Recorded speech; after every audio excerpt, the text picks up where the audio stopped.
Bismillahirrahmanirrahim. Apa kabar confident semuanya? Semoga kita selalu dalam lindungan Allah Subhanahu wa taala. Kita hidup sebagai seorang muslim, mati juga sebagai seorang muslim.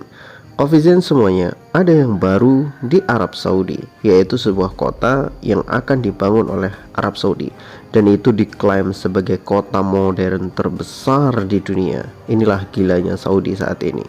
Gilanya sosok Pangeran Muhammad bin Salman yang ambisinya luar biasa. Dia orang yang cukup ambisius, ingin menjadikan Arab Saudi sebagai kota, atau bukan hanya sekedar kota, tapi negara yang modern dengan bangunan-bangunan modern. Ya, kita berharap bukan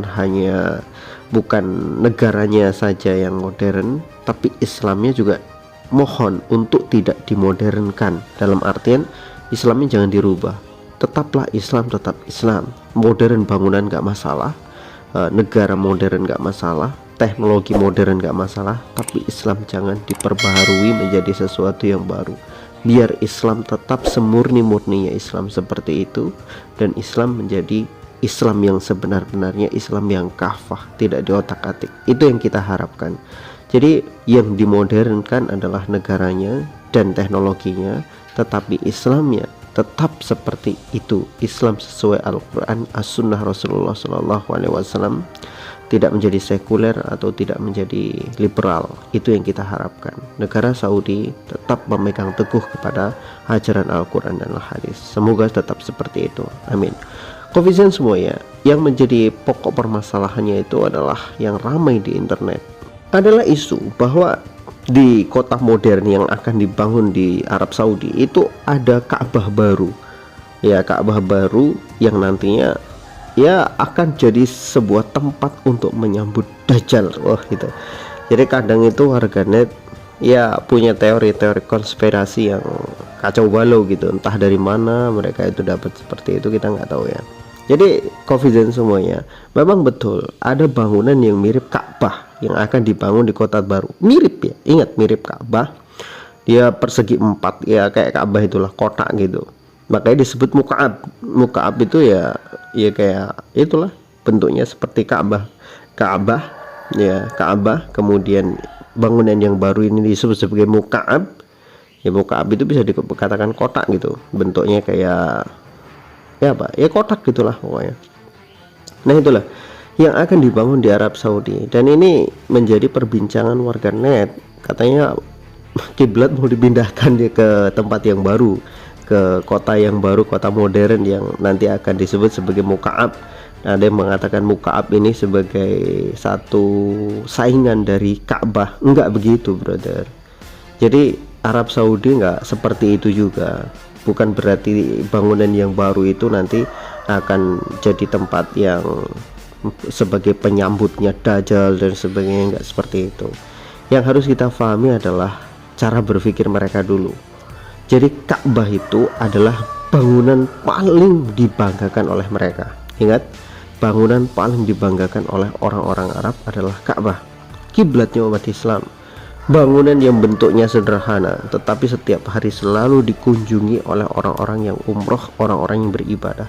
Tidak pernah sepi dari manusia, selalu ramai, gak pernah sepi. Nah, satu bentuk yang sangat membanggakan inilah yang kemudian diadopsi untuk satu bentuk bangunan baru yang nanti dibangun di Muka'ab, ya, sebuah tempat, sebuah gedung yang bentuknya mirip Ka'bah tadi itu, dan itu akan jadi tempat kota modern, paling modern di atas muka bumi.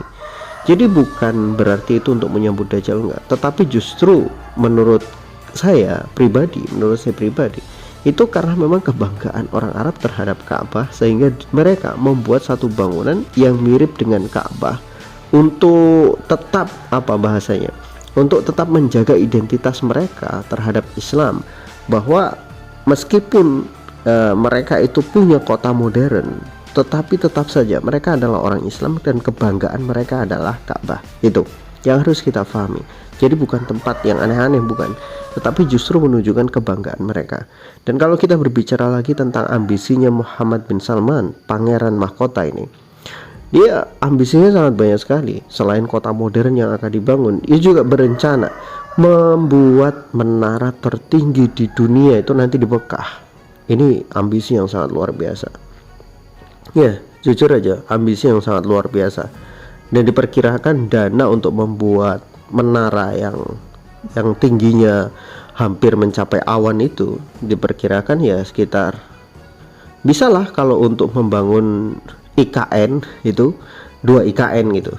Iya, untuk bikin satu bangunan menara tertinggi di dunia yang bisa sampai ke awan itu, biayanya itu cukup untuk bikin 2 IKN. Wah, hebat kan? Itu luar biasa. Makanya confident semuanya, ambisinya Muhammad bin Salman itu nggak kaleng-kaleng gitu. Kalau kita ngomongin ambisinya itu sangat luar biasa. Ya, kita berharap Muhammad bin Salman tidak seperti yang dituduhkan oleh orang-orang akan berubah Arab Saudi menjadi negara yang lebih ke liberal atau lebih ke apa bahasanya, atau istilah kita itu ya agak-agak sekuler gitu, memisahkan agama dengan masalah negara nggak boleh ikut campur dengan agama nggak boleh ikut campur dengan negara. Itu kan inti dari negara sekuler. Urusan agama sendiri nggak usah ngurusin negara, urusan negara ya negara sendiri nggak usah ngurusin agama. Itu adalah prinsip negara sekuler. Ya, kalau kita ngomongin negara kita sendiri juga agak-agak seperti itu gitu kan. Orang-orangnya bukan negaranya kita itu insya Allah masih berpegang dengan prinsip-prinsip keagamaan. Karena juga Pancasila kita itu sila pertama adalah ketuhanan yang Maha Esa. Dalam artian keagamaan itu adalah nomor 1 di negeri kita, harusnya kan begitu. Cuman ada manusia ya tadi itu dengan otak yang agak-agak somplak. Mereka berusaha memisahkan antara agama dengan negara. Ya agama, urusan agama ya agama, gak usah urusin negara. Pak Kiai, Pak Ustadz gak boleh ngomong politik, dan politik nggak usah bawa-bawa agama. Itu udah sekuler banget itu. Ya, salah satu tujuan orang-orang sekuler itu kan menghancurkan Islam dan menghancurkan politik. Jadi mereka berusaha tidak mencampurkan agama dengan politik karena mereka menginginkan supaya agama itu jauh-jauh banget dari politik, dari masalah kenegaraan. Supaya apa? Kalau agama jauh dari kenegaraan, Islam dipisahkan dari negara, maka hukum akan dibuat oleh mereka dengan seenak jidat, bukan lagi berdasarkan agama, bukan berdasarkan moral-moral yang berlandaskan agama, tetapi berdasarkan apa yang mereka inginkan, hawa nafsu. Maka ketika mereka sudah menguasai negara, ya tunggu saja gitu kan. Ya tunggu apa? Ya tunggu aja kehancurannya. Karena keinginan mereka terbesar adalah membuat negara itu bertekuk lutut di bawah kekuasaan mereka, kemudian mereka mengambil keuntungan sebesar-besarnya dari negara, membuat mereka sekaya-kayanya berdasarkan dari hasil negara dengan cara memisahkan agama dan negara itu sendiri. Wallahu a'lam bishawab.